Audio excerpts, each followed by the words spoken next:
प्यारे विद्यार्थियों, फोगाट क्लासेज गणित के जीरो से हीरो बैच में आप सभी का स्वागत करती हैं। साथियों, आज अपन बात करने वाले हैं नेक्स्ट यूनिट समय और काम, टाइम एंड वर्क।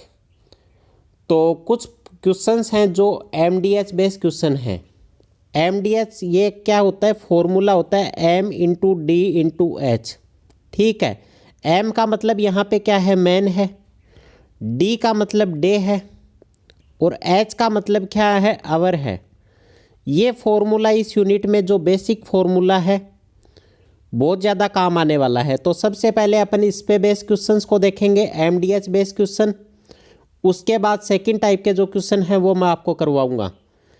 तो सबसे पहला प्रश्न है यहाँ पे स्क्रीन पे, मैं फॉर्मूले को क्लियर कर देता हूँ यहाँ से। 40 मजदूर किसी मकान को 20 दिन में पूरा करते हैं। भाई 40 मजदूर किसी मकान को कितने दिन में पूरा करते हैं? मैं यहाँ लिख देता हूँ कि 40 मजदूर किसी काम को 20 दिन में पूरा करते हैं। उसके बाद तो 8 मजदूर उस मकान को कितने समय में पूरा कर लेंगे? बात किसकी कर रहा? 8 मजदूर उस मकान को कितने समय में पूरा करेंगे? मैं मान लेता हूँ कि डी दिन में पूरा कर देंगे। ठीक है, एमडीएच में वैल्यू पुट कर दो। एमडीएच दोनों साइड एमडीएच लगाना है अपने को। 40 मजदूर किसी काम को 20 दिन में पूरा करते हैं तो 8 मजदूर उस काम को डी दिन में पूरा करेंगे। किसी को कोई दिक्कत नहीं है। अब अपने को डी की वैल्यू मतलब डे की वैल्यू अपने को निकालनी है, दिनों की संख्या अपने को निकालनी है। 8 पंजो 40 और 20 पंजो 100, तो डी की वैल्यू यहाँ से कितनी आई? 100 दिन। डी की वैल्यू यहाँ से कितनी आई? 100 दिन आ गई। नेक्स्ट प्रश्न है, 120 मजदूर एक मकान को 60 दिन में पूरा करते हैं। मजदूर कितने हैं? 120 मकान को पूरा कितने दिन में करते हैं? 60 दिन में। तो 80 मजदूर उस मकान को कितने समय में पूरा करेंगे? 80 मजदूर उसको कितने दिन में पूरा करेंगे? डी दिन में पूरा करेंगे। दोनों साइड एमडीएच लगाना है अपने को। इधर एमडीएच लगाओ सबसे पहले और बराबर के इस साइड भी एमडीएच लगाओ। एम कितना है? 120 मजदूर है, मतलब 120 आदमी हैं। डी कितना है? 60 दिन में पूरा करते हैं। डी की वैल्यू कितनी हो गई? 60। क्या आवर आया है? यहाँ पे घंटे दे रखे हैं? नहीं दे रखे तो एच को छोड़ दो। इधर भी एमडीएच लगा दो। 80 मजदूर उस काम को कितने दिन में पूरा करेंगे? डी दिन में पूरा करते हैं। काटो यहाँ से वैल्यू, 0 से 0 कैंसिल, 4 से काट दो इसको, 4 दूनी 8, 4 तिये 12। ठीक है, इसको काट दिया 3 से, तो ये कितना आया? यहाँ से डी की वैल्यू निकल के मेरे पास कितनी आ गई? 90 दिन। यहाँ से डी की वैल्यू कितनी आई? 30 गुणा 3 बराबर 90 दिन। नेक्स्ट प्रश्न की बात करने वाले हैं। 20 मजदूर प्रतिदिन 8 घंटे काम करके किसी काम को 40 दिन में पूरा करते हैं। क्या दे रखा है? 20 मजदूर हैं, मतलब एम की वैल्यू यहाँ से कितनी हो गई? 20 हो गई। ठीक है, 8 घंटे, आवर की वैल्यू यहाँ से कितनी हो गई? 8 हो गई। 40 दिन, डी की वैल्यू यहाँ से कितनी हो गई? 40 दिन। यदि 16 मजदूर प्रतिदिन, ये बोल रहा है कि अगर 16 आदमी मतलब 16 मजदूर प्रतिदिन 10 घंटे काम करें, यहाँ से आवर की वैल्यू कितनी आ गई? 10 घंटे, तो मकान कितने समय में पूरा हो जाएगा? तो मकान कितने समय में पूरा हो जाएगा ये अपने को निकालना है। दोनों साइड एमडीएच लगाओ। इधर कितना आ गया? 20 गुणा 8 गुणा 40 दिन में पूरा करते हैं तो गुणा 40 बराबर, इस साइड एमडीएच लगाए तो यहाँ से वैल्यू कितनी आई? 16 इंटू 10 इंटू डी। ठीक है, 16 गुणा 10 गुणा डी। करो इसको सोल्व। सबसे पहले 8 एकम 8, 8 दूनी 16, ये 2 से कितने टाइम्स कट गया? 10 टाइम, 10 टाइम्स कट गया। 10 से 10 कट गया तो यहाँ से डी की वैल्यू मेरे पास कितनी निकल के आई? यहाँ से डी की वैल्यू मेरे पास निकल के आई 40 दिन। यहाँ से डी की वैल्यू कितनी आ गई? 40 दिन। नेक्स्ट प्रश्न है 20 मजदूर प्रतिदिन 10 दिन में 1200 मजदूरी कमाते हैं, तो मजदूरी कहाँ चली जाएगी? एम डी एच अपॉन ई। ई क्या है? मजदूरी। ये बट्टे में जाएगी, इधर भी क्या जाएगा? एम डी एच अपॉन ई। ठीक है, करो इसको सोल्व। 20 मजदूर हैं मतलब 20 मैन हैं। 10 दिन मतलब डे कितने हैं? 10 हैं। आवर दे रखे हैं? नहीं दे रखे। कितनी मजदूरी कमाते हैं? 1200 मजदूरी कमाते हैं, मतलब 1200 को नीचे भेज दो, बराबर 30 मजदूर 20 दिन में। 30 मजदूर 20 दिन में कितनी मजदूरी कमाएंगे? तो यहाँ से मैं मजदूरी को क्या मान लेता हूँ? मजदूरी ही मान लेता हूँ। कितनी मजदूरी कमाएंगे? अब करो इसको सोल्व। यहाँ से मजदूरी की वैल्यू मेरे पास कितनी निकल के आएगी? सबसे पहले यहाँ से काट दो, 0 से 0 और 0 से 0।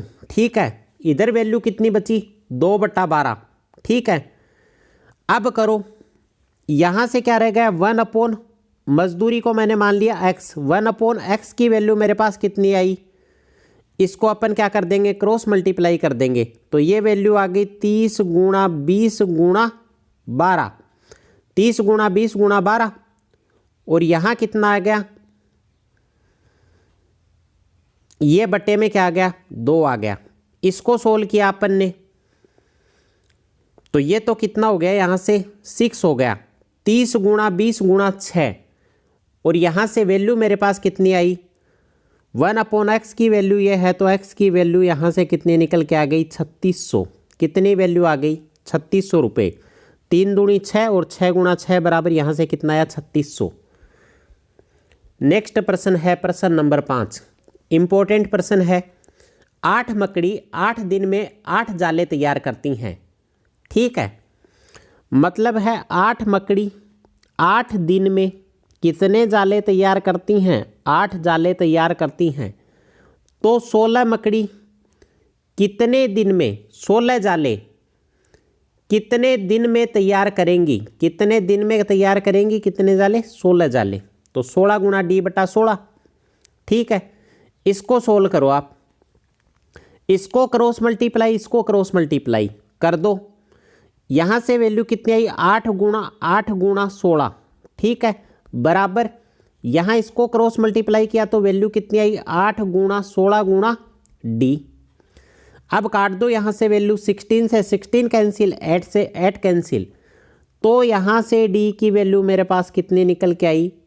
8 निकल के आई, मतलब 8 दिन निकल के आई। ठीक है, नेक्स्ट प्रश्न की बात करने वाले हैं। 40 मजदूर किसी काम को 32 दिन में पूरा करते हैं। मैंने लिख दिया 40 मजदूर किसी काम को 32 दिन में पूरा करते हैं। इसी काम को आधे समय में पूरा करने के लिए कितने अतिरिक्त मजदूरों की आवश्यकता होगी? तो काम कितने टाइम में पूरा होगा? मतलब आधे मजदूर। इसी काम को आधे समय में पूरा करने के लिए, मतलब यहाँ 32 दिन लगते हैं, तो दिन कितने लगने चाहिए? 16 दिन लगने चाहिए, आधे दिन। तो कितने मजदूरों की ज़रूरी होगी? मैंने मान लिया m मजदूरों की ज़रूरी होगी। यहाँ से m की वैल्यू निकाल दो। 16 गुणा 2 32, और 40 गुणा 2 बराबर 80। तो यहाँ से m की कितनी आई वैल्यू? 80 मजदूर। m की वैल्यू कितनी आई? 80 मजदूर। नेक्स्ट प्रश्न है प्रश्न number 7। Very very very important प्रश्न है। किसी सैनिक शिविर में, कौन सा प्रश्न है? भोजन सामग्री वाला। किसी सैनिक शिविर में 1500 सैनिकों के लिए 20 दिन का भोजन था। मैंने मान लिया कि 1500 सैनिकों के लिए कितने दिन का भोजन था? 20 दिन का। कोई दिक्कत नहीं। यदि 500 सैनिक और आ जाते हैं, तो 500 सैनिक और आ गए, तो अब सैनिक कितने हो गए? 2000। 2000 सैनिकों के लिए यह भोजन कितने दिन चलेगा? मैंने मान लिया कि भोजन कितने दिन चलेगा? d दिन चलेगा। लगा दो MDH। 1500 आदमियों के लिए 20 दिन की भोजन सामग्री, तो 2000 आदमियों के लिए कितने दिन चलेगा? डी दिन। यहाँ से 2 जीरो से 2 जीरो कैंसिल, ये 1 जीरो से ये 1 जीरो कैंसिल, 2 से 2 कैंसिल, तो डी की वैल्यू यहाँ से मेरे पास कितनी आई? 15 डेज, 15 दिन। डी की वैल्यू यहाँ से कितनी निकल के आई? 15 दिन। नेक्स्ट प्रश्न है प्रश्न नंबर 8। किसी छात्रावास में 800 छात्रों के लिए 40 दिन का भोजन था। भाई सीधा करते हैं इस प्रश्न को। 800 छात्रों के लिए कितने दिन का भोजन था? 40 दिन का। यदि 200 छात्र और आ जाएं तो छात्र कितने हो गए? अब 800 में 200 ऐड कर दिया तो 1000। 1000 छात्रों के लिए यह भोजन कितने दिन चलेगा? डी दिन चलेगा। ये 2 जीरो से ये 2 जीरो कैंसिल, 1 जीरो से 1 जीरो, तो यहाँ से डी की वैल्यू मेरे पास कितनी आई? 32 दिन। डी की वैल्यू कितनी निकल के आ गई? 32 दिन। नेक्स्ट प्रश्न है प्रश्न नंबर 9। प्रश्न नंबर 9 थोड़ा सा अलग है लास्ट क्वेश्चन से, ध्यान से देखना इस प्रश्न को। एक सैनिक शिविर में 1500 सैनिकों के लिए 45 दिन का भोजन था। भाई 1500 सैनिकों के लिए कितने दिन का भोजन था? 45 दिन का भोजन था। 15 दिन बाद 500 सैनिक शिविर छोड़कर चले जाते हैं, तो 15 दिन बाद कितने सैनिक शिविर छोड़ के चले गए? 500 सैनिक। ठीक है, 500 सैनिक शिविर छोड़कर चले जाते हैं, तो शेष भोजन कितने दिन तक चलेगा?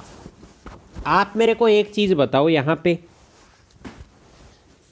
कि 1500 सैनिकों के लिए भोजन कितने दिन का था? 45 दिन का था। 1500 सैनिकों के लिए कितने दिन का था? 45 दिनों का। ठीक है, 15 दिन बाद, तो अब दिन कितने बच गए? 45 माइनस 15 बराबर 30 दिन। 1500 लोगों ने भोजन कितने दिन किया? 30 दिन। 1500 लोगों ने यहाँ भोजन कितने किया? 30 दिन किया, क्योंकि 15 दिन बाद वो छोड़ के जा रहे हैं। 15 दिन बाद 500 सैनिक शिविर छोड़ के चले जाते हैं, तो अब मेरे पास सैनिक कितने बच गए पीछे? 500 तो चले ही गया, तो 1000 बचा, तो 1000 बच गए। 1000 सैनिकों के लिए ये भोजन कितने दिन चलेगा? डी दिन चलेगा। अब इसमें लगा दो MDH। 1500 के लिए कितने दिन? 30 दिन। 1000 के लिए कितने दिन? डी दिन। यहाँ से आप कैंसिल करो, 1 जीरो से 1 जीरो, और ये 2 जीरो से ये 2 जीरो, तो डी की वैल्यू यहाँ से कितनी आई? 45 डेज। डी की वैल्यू यहाँ से कितनी आ गई? 45 डेज आ गई। नेक्स्ट प्रश्न और करते हैं। देखो भाई, किसी छात्रावास में 3000 छात्रों के लिए 70 दिन का भोजन था। 3000 छात्रों के लिए कितने दिन का भोजन था? 70 दिन का। 10 दिन बाद, मतलब माइनस इसमें से कितना करना है? 10, तो ये कितना बच गया? 60 दिन। 3000 छात्रों ने कितने दिन भोजन किया? 60 दिन किया। 10 दिन बाद 1000 छात्र और शामिल हो जाते हैं। ठीक है, तो 10 दिन बाद कितने छात्र और शामिल हो जाते हैं? 1000 और हो जाते हैं, तो यहाँ पे टोटल छात्र कितने हो गए? अब 4000 हो गए। 4000 छात्रों के लिए भोजन कितने दिन चलेगा? डी दिन चलेगा। अब यहाँ से लगाओ आप MDH। 3000 गुणा 60 बराबर 4000 गुणा डी। ये 3 जीरो से ये 3 जीरो कैंसिल, यहाँ से काटो आप, ये कितनी बार कट गया? 15 बार, और 15 गुणा 3 बराबर डी की वैल्यू यहाँ से कितनी आ गई? 45 डेज। नेक्स्ट प्रश्न, प्रश्न नंबर 11। ये थोड़े अलग तरीके के प्रश्न हैं, सेकंड टाइप के। राम किसी काम को 10 दिन में पूरा करता है। ऐसे प्रश्नों को कैसे सोल्व करना है, तरीका देख लेना आप। मैं यहाँ लिख देता हूँ क्या? राम। यहाँ क्या लिख देता हूँ मैं? राम। राम किसी काम को 10 दिन में पूरा करता है, बिल्कुल 10 दिन में पूरा करता है। श्याम उस काम को 15 दिन में पूरा करता है। भाई श्याम उस काम को कितने दिन में पूरा करता है? 15 दिन में पूरा करता है। कोई दिक्कत यहाँ तक? उसके बाद क्या करना है? यहाँ पे दोनों मिलकर उस काम को कितने दिन में पूरा करेंगे? यहाँ पे अपने को लेना है 10 और 15 का क्या? LCM। उस वैल्यू को अपने को यहाँ रखना है। रखो 10 और 15 का LCM कितना हो गया? 30 हो गया। 10 दिए 30 और 15 दूनी 30, तो LCM कितना निकल के आया? 30। ये क्या हो गया यहाँ पे मेरे पास? Total work. ये क्या है मेरे पास टोटल वर्क, काम पूरा कितना है 30 काम है। उसके बाद इसको इससे डिवाइड करो और उस वैल्यू को यहाँ रखना है, 10 तिये 30, 15 दूनी 30। मतलब ये क्या वैल्यू आई, राम द्वारा एक दिन में किया गया कार्य, ये आया श्याम द्वारा एक दिन में किया गया कार्य। तो राम और श्याम दोनों मिलकर उस काम को कितने दिन में पूरा करते हैं, तो राम और श्याम एक दिन में दोनों कितने काम करते हैं, 5 काम करते हैं। राम और श्याम दोनों मिलकर एक दिन में कितने काम करते हैं, 5 काम करते हैं। ये हो गया 1 डे का काम, 1 डे का काम है ये। अब बताओ एक दिन में 5 काम करते हैं, टोटल काम मेरे पास कितने हैं, 30 हैं। दूसरे दिन कितने काम करेंगे, 10 काम करेंगे। तीसरे दिन कितने काम करेंगे, तीसरे दिन काम करेंगे 20। तो इसी तरह अपने को करना क्या है, 30 में अगर मैं डिवाइड कर दूं कितने का, 5 का डिवाइड, तो 5 छक्का 30। तो टोटल वर्क को पूरा करने में कितना समय लगेगा, उन दोनों को 6 दिन लगेंगे। टोटल वर्क कितने समय में पूरा होगा, 6 दिन में पूरा होगा। नेक्स्ट प्रश्न देखो, ए किसी काम को 20 दिन में पूरा करता है। ए किसी काम को कितने दिन में पूरा करता है, 20 दिन में। बी उस काम को 30 दिन में पूरा करता है। ठीक है, तो दोनों का एलसीएम लिया। एलसीएम कितना आ गया, 20 तिये 60 और 30 दूनी 60, 60 आ गया यहाँ से एलसीएम। ये क्या हो गया 2 और ये कितना हो गया 20 तिये 60, यहाँ पे वैल्यू 3 आ गई, 30 दूनी 60, यहाँ पे वैल्यू कितनी आ गई 2। इसका इसमें डिवाइड करके ये वैल्यू यहाँ रखनी है। ये तो क्या हो गया ए का 1 दिन का काम, ये क्या हो गया बी का 1 दिन का काम। ये क्या हो गया, यहाँ पे एलसीएम है, ये है टोटल वर्क। अब बताओ आप मेरे को, ए 1 दिन में 3 काम करता है, बी 1 दिन में 2 काम करता है। तो ए प्लस बी मिला के 1 दिन में कितने काम करते हैं, दोनों मिला के 1 दिन में कितने काम करते हैं भाई, 5 काम करते हैं। टोटल काम कितने हैं, 60 काम हैं। टोटल कितने काम हैं, 60 काम है। 1 दिन में 5 ही काम कर पाते हैं, तो 60 काम पूरे करने में उनको कितना टाइम लगेगा, तो टाइम लगेगा उनको 60/5। तो टोटल उसको कितने दिन लग जाएंगे, ए और बी को दोनों काम करने में, मिला के काम करने में 12 दिन लगेंगे। तो उम्मीद करता हूँ साथियों आपको टाइम एंड वर्क की ये यूनिट अच्छी लगी होगी।